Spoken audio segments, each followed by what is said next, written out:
Hi and welcome to this video, another in my series of Lightroom tutorials. In this video, I'll be looking at the creation of high dynamic range or HDR images. The key to a good HDR image is not in the technology of Lightroom, but actually in the original capture. So I'll walk through a series of sample scenarios where HDR imaging and bracketing of the exposure is critical. So let's dive into Lightroom and have a look at these scenarios. Here we have three different scenarios that I'll be walking through in this video. The first one is a waterfall where we have high contrast through the highlights in the waterfall and the dark areas within the actual sides of the waterfall and the mossy coloured walls.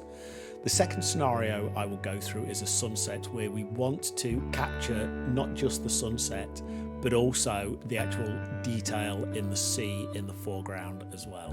And the third scenario is a very common one where we have a high contrast scene with the sun coming through in the top right, casting shadows across the landscape and creating dark patches in the trees. So I will go through each of these scenarios now in order, and in each scenario I'll explain my thinking on location and the exposure factors that were used to enable the HDR capture. So let's take a look at our first scenario. We'll look at the waterfall.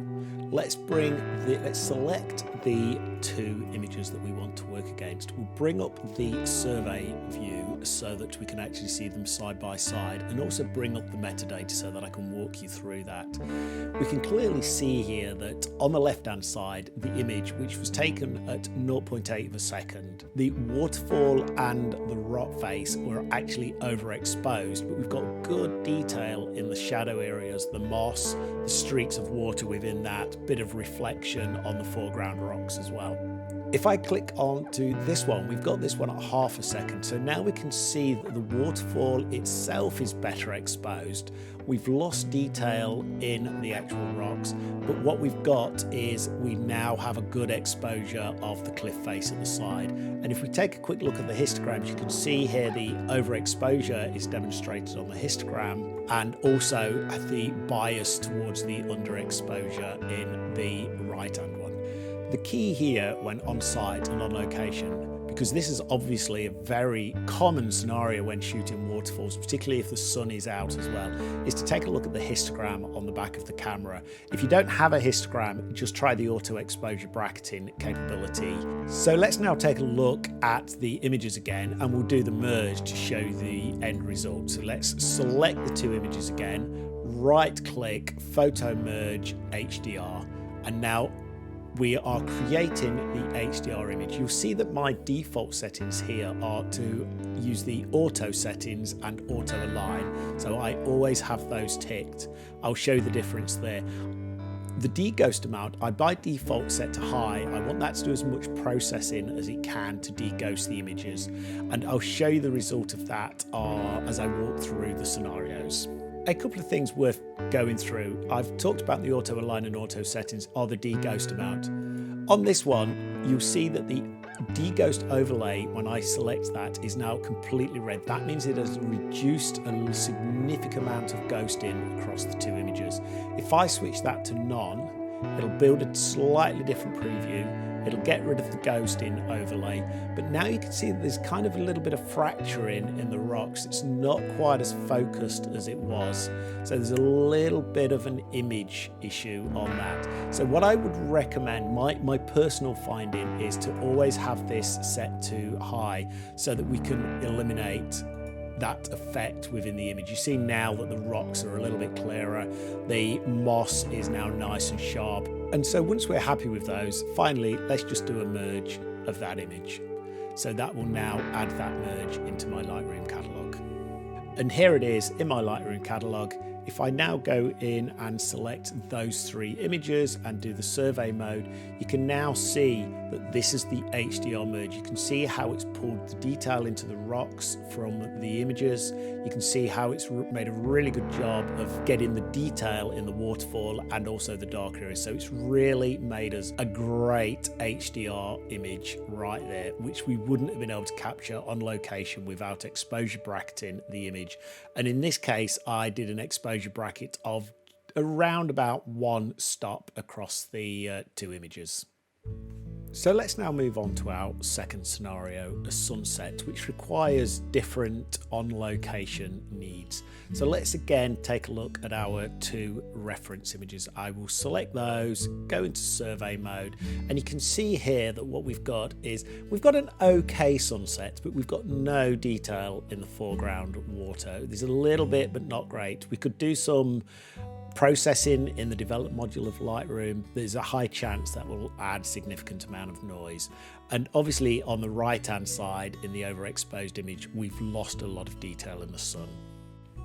So taking a look at the metadata, you can see here that what we've got on this one, we took this at 1/200th of a second, and in the overexposed one we took it at 1/50th. So there's actually a 2-stop difference here. So unlike the waterfall where we just did a 1-stop change, shooting into a sunset, in my experience, where you've got potential silhouettes but you need detail in the foreground, requires often a 2-stop difference in the exposures. So let's go back and do the merge, and let's have a look at the results of that as well. So here we can see that when we do the merge, we've actually got more detail in the sea now than in the original one. We do have some really nice detail in the sky too, and it's kept the silhouette of the land and the different points, but we've got a very little detail, so we can take a look at that in post-processing potentially. If I show you the ghost overlay again, you'll notice that there's nothing highlighted in red this time. This is because the two images were perfectly aligned. The other thing to remember, of course, when taking these images, is absolutely critical to use a tripod. Otherwise, your two images will be distinctly different. Also, the other one too that I didn't mention in the first one is the auto settings. You can see if I just leave it at that, that's actually quite a good HDR image, but it's really brought the highlights to me too high. We could take those back in Lightroom, so it's a personal preference. I personally prefer the auto settings. So now let's go ahead with that merge. And now we can see it's added our HDR image into our collection alongside our original two images. So let's now select our 3 images, including our HDR image, and take those into survey view.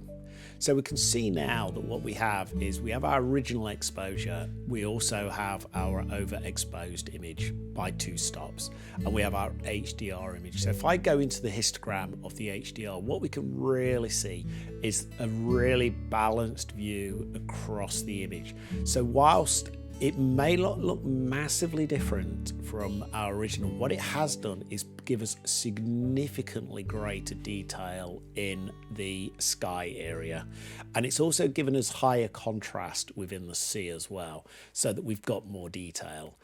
Now let's go ahead and take a look at our third scenario, which is particularly common. So these are really the 3 most common scenarios. So what I'm going to be looking at here is a high contrast image, which is very common in wooded or built up areas where the sun is out and you get a significant amount of detail. Let's have a quick look at this in survey mode. So we've got our 3 images, we've got our mid exposure here, and the reason I've included this, if we select that, you can see that this was done at a 0 exposure value.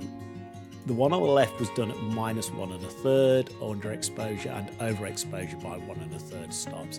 So the middle one, you can see, is an okay photograph, but actually we've still got dark areas in the trees and we've got a really blown out sun area. You can see this in the histogram, that we've got a real peak in the highlights and a real peak in the dark areas as well, in the shadow areas. So this is why this is an important image, because it's actually important that we look at this scenario, because this is an everyday one that you guys will meet. Again, it's important when taking these 3 images. Here I actually use the auto exposure bracketing of the camera to do the -1 1/3 or the underexposure, the mid stop and the overexposure. It's critical to use a tripod in those scenarios so that you get the alignment of the images. So let's do our exposure merge here. We've taken our images, we've used the auto exposure bracketing. I'm not actually going to use the middle one. I'm actually going to use the underexposed image and the overexposed image. So let's select those, and now let's do our HDR merge.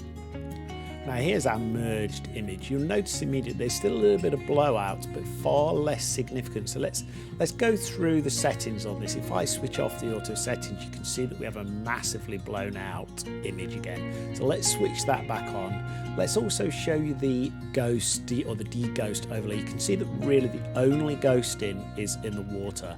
The de-ghost will look at the water, and obviously the water will have moved no matter how quickly between the two shots.